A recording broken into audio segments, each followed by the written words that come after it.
Hi guys, my name is Matthew Ginzelli and welcome to a brand new episode of a show that I like to call Reasons to Live.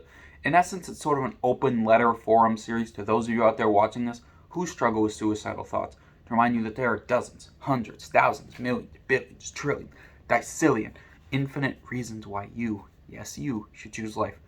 Now, the topic of today's episode is a fun one or a boring one depending on how your interests align, and that's rock collecting. Yep, your collections can be a reason to live too. For a lot of people that I've known who've also struggled with suicidal thoughts, one of the things they told me is it was the little things that you give yourself hope for. Like getting a new rock for your collection, for example, every month or something like that. Me personally, I love to collect fossils.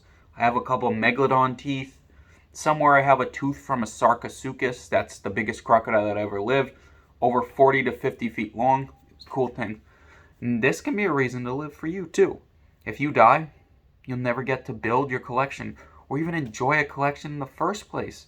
If you don't think there's anything in your life for you, that can be something right now. A reason to live doesn't have to be this big, gigantic, unimaginable thing. It can be these little interchangeable things. I say little, by the way. Things that we consider little and insignificant, that we don't give enough credit for bringing joy to our life. That can be your reason to live. The little insignificant things that we don't often assume, built together, one by one, giving you something to look forward to. That can be your reason to live. Alright, before we get going, please check out the links in the description below.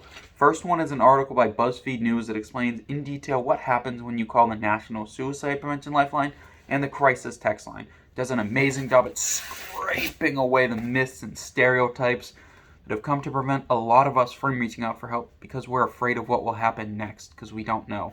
Fear of the unknown, by the way, that's one of the most basic human things. So, I highly recommend you read that when you get off of watching this video. Also in the link in the description below are 5 mental health resources: National Suicide Prevention Lifeline, Crisis Text Line, National Sexual Assault Hotline, Trevor Project, and the Trans Lifeline. Now, on top of putting their numbers there for you, I've also put their links to their websites so you can read their FAQ page, see what happens when you call, because knowledge is power. And the knowledge of what happens when you call, it is out there. So I highly recommend you get as much knowledge on the matter you can. Alright, have a wonderful day everyone. My name is Matthew Ginzelli, and remember, there's always a reason to smile.